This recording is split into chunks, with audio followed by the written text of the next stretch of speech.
to technology is that it should be an easy and natural user experience and bring a world of resources into the classroom for all students.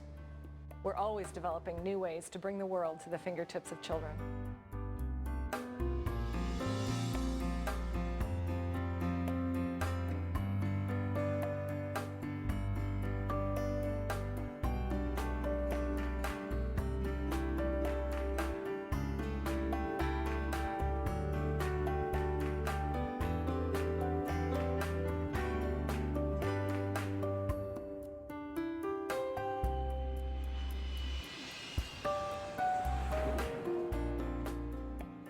This new board helps students with many different learning styles, especially students who learn well with their hands or learn well by seeing what they're doing in real time.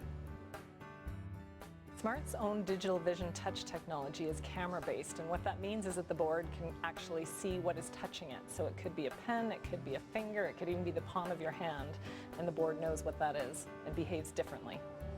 Collaboration is important so that students can learn team building skills to work together, and the SMART board gives them the opportunity where we can have 2 students up at the board sharing ideas, working together to solve problems.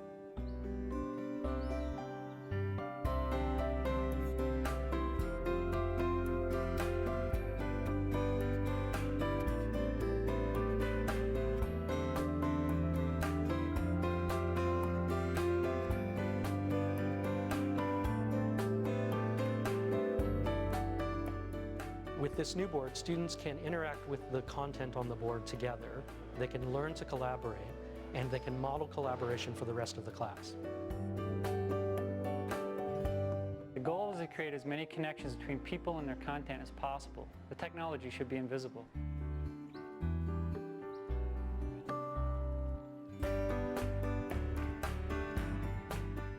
People's expectations are changing. They expect to walk up to a surface, to a display, and they expect to be able to touch it. And SMART's been doing touch for a long time.